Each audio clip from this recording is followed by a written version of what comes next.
Assalamualaikum warahmatullahi wabarakatuh. Perkenalkan, nama saya Maisarah, NIM 12400619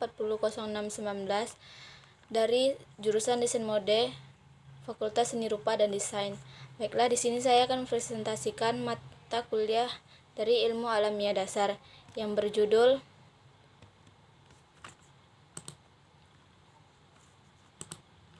Sejarah Perkembangan Rekayasa Genetika dan Biotika. Sejarah perkembangan rekayasa genetika. Rekayasa genetika adalah ilmu yang memanipulasi bahasa genetika sesuai organisme. Modifikasi genetika buatan pertama yang dilakukan dengan menggunakan bioteknologi dalam transgenesis, yaitu proses transfer gen dari suatu organisme lain. Pertama kali dilakukan oleh Herbert Boyer dan Stanley Cohen pada tahun 1972. Hasilnya adalah serangkaian kemajuan dalam teknik yang memungkinkan modifikasi langsung dari genom. Kemajuan penting lainnya termasuk penemuan enzim resistik yang DNA ligasi berantai, kemampuan untuk merancang plasmid, dan teknologi seperti reaksi berantai polimerase dan pengurutan DNA. Transformasi DNA menjadi organisme inang diselesaikan dengan penemuan biolistik. Acrobacterium rekombinasi yang dimediasi dan mikroinjeksi. Hewan yang dimodifikasi secara genetika pertama adalah tikus pada tahun 1974 oleh Rudolf Jennis pada tahun 1976. Teknologi tersebut dikomersialkan seiring dengan munculnya bakteri yang dimodifikasi secara genetik pertama. Dengan berbagai kemajuan yang telah dicapai, mungkinkah para ilmuwan untuk memanipulasi dan menambahkan gen ke bagian organisme yang berbeda dan mengindukasi berbagai efek yang berbeda. Tanaman yang pertama kali dikomersialkan adalah tembakau yang tahan virus. Diiris di Tiongkok pada tahun 1992, perkembangan genetika tidak lepas dari perkembangan biologi. Genetika adalah cabang biologi yang berhubungan dengan pewarisan sifat dan ekspresi sifat-sifat menurun. Dengan perkembangan zaman, definisi genetika merupakan ilmu yang menganalisis untuk keturunan dan perubahan berbagai fungsi biologis.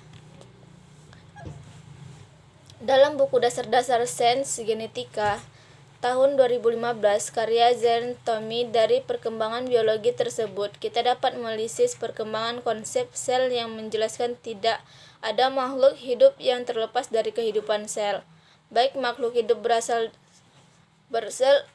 satu maupun makhluk hidup bersel banyak. Beberapa konsep yang mendasari perkembangan genetika diantaranya Matthias Kaidenda dan Theodore Schwann. Kedua ilmuwan tersebut mengembangkan konsep mengenai sel, di mana sel merupakan unit keturunan gen yang diturunkan dan generasi ke generasi. Pada tahun 1822 sampai 1884, ilmuwan John Gregor Mendel mengungkapkan hasil penelitiannya pada tanaman erkis yang menghilangkan beberapa sifat. Sifat tersebut kontras dari tumbuhan tersebut, seperti 1. Bentuk biji kacang ercis yang bulat disilangkan bentuk biji yang berkerut. 2. Ukuran batang tumbuhan kacang ercis yang tinggi disilangkan dengan tumbuhan kacang ercis yang berbentuk pendek. 3. Bunga yang berwarna ungu disilangkan dengan bunga yang berwarna putih. Hasil persilangkan tumbuhan kacang Aeresis pada generasi pertama maupun generasi kedua memiliki pola keteraturan yang bisa dijelaskan secara matematika. Dalam penelitiannya, generasi pertama menghasilkan keturunan yang memiliki sifat yang sama dengan salah satu sifat induknya. Perkembangan bioetika di Indonesia. Bioetika di Indonesia bertujuan untuk memberikan pedoman umum etika pada pengelola dan penggunaan sumber daya hayati dalam rangka menjadi keanekaragaman dan pemanfaatannya secara berkelanjutan. Pengembangan keputusan dalam meneliti, menggabungkan dan memanfaatkan sumber daya hayati harus atau wajib menghindari konflik moral dan silosis luasnya. Digunakan untuk kepentingan manusia, komunitas tertentu dan masyarakat luas. Secara lingkungan hidup dilakukan oleh individu, kelompok, profes, dan institusi publik atau swasta. Pemanfaatan sumber daya hayati tidak boleh menimbulkan dampak negatif terhadap harkat manusia, perlindungan dan penghargaan hak-hak asasi manusia serta lingkungan hidup. Penelitian, pengembangan, dan pemanfaatan sumber daya hayati harus memberikan keuntungan maksimal bagi kepentingan manusia dan makhluk hidup lainnya, serta meminimalkan kerugian yang mungkin terjadi. Berdasarkan Pasal 19 Kepmenster Nomor 112 Tahun 2009 harus dibentuk satu komite etik penelitian, pengembangan, dan pemanfaatan sumber daya hayati yang bersifat independen, multidisiplin, dan berpandangan plural. Keanggotaan komite elit penelitian, pengembangan, dan pemanfaatan sumber daya hayati harus terdiri dari para ahli dari berbagai departemen dan institut yang relevan, tidak lanjut, dan implementasi prinsip bioetika penelitian bidang terkait. Perkembangan bioetika. Perkembangan dalam biologi molekuler diiringi dengan perkembangan bioetika. Pada tahun 1953, Watson dan Crick memenangkan hadiah Nobel bidang biokimia atas keberhasilan penelitian mereka dalam menyingkap struktur molekul dari DNA, yaitu suatu materi genetik yang bertanggung jawab dalam pemindahan sifat dari induk ke keturunannya. Temuan struktur kimia molekul DNA tersebut merupakan tonggak sejarah yang sangat penting dalam perkembangan ilmu biologi, yang kemudian mengantarkan ilmu biologi ke arah molekuler. Untuk mengawasi perkembangan di bidang molekuler, maka dibutuhkan bioetika yang tunut serta menjadi pilar bagi peneliti bidang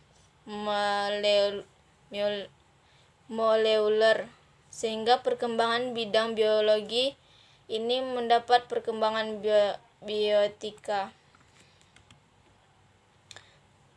Perkembangan pembahasan tentang bioetika. Definisi bioetika telah diberikan oleh beberapa pihak, baik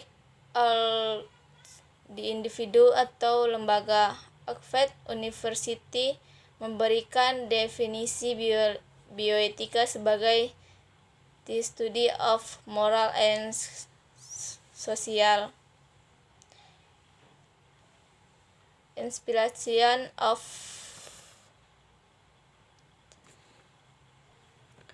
Potter memberikan definisi bioetika sebagai new disiplin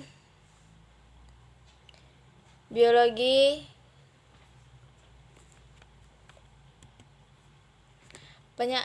Banyak sekali isu-isu bioetika yang mengemukakan atau muncul sehubungan dengan majunya riset dan pengembangan serta aplikasi ilmu hayati modern, utama yang berbasiskan kepada biologi molekul. Molekul biologi termasuk rekayasa genetik,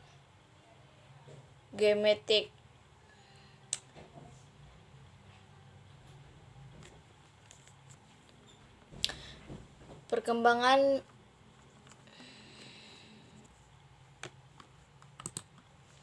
bioetika di Indonesia bertujuan untuk memberikan pedoman umum etika bagi pengelola dan penggunaan sumber daya hayati dalam rangka menjaga keanekaragaman dan pemanfaatan secara berkelanjutan. Pengambilan keputusan dalam meneliti, menggabungkan dan memanfaatkan sumber daya hayati harus menghindari konflik moral dan seluas-luasnya digunakan untuk kepentingan manusia, komunitas tertentu dan masyarakat luas, serta lingkungan hidup. Dilakukan oleh individu, kelompok, profesi, dan institut publik atau swasta. Pemanfaatan sumber daya hayati tidak boleh menimbulkan dampak negatif terhadap harkat manusia, pelindungan dan penghargaan hak-hak asasi manusia, serta lingkungan hidup. Penelitian, pengembangan, dan pemanfaatan sumber daya hayati harus memberikan keuntungan maksimal bagi kepentingan manusia dan makhluk hidup lainnya, serta meminimalkan kerugian yang mungkin terjadi.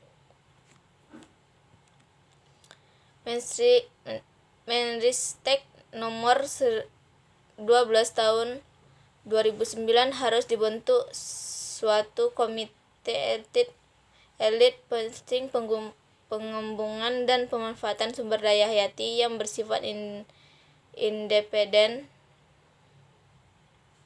multidisiplin, dan berpandangan plural keanggotaan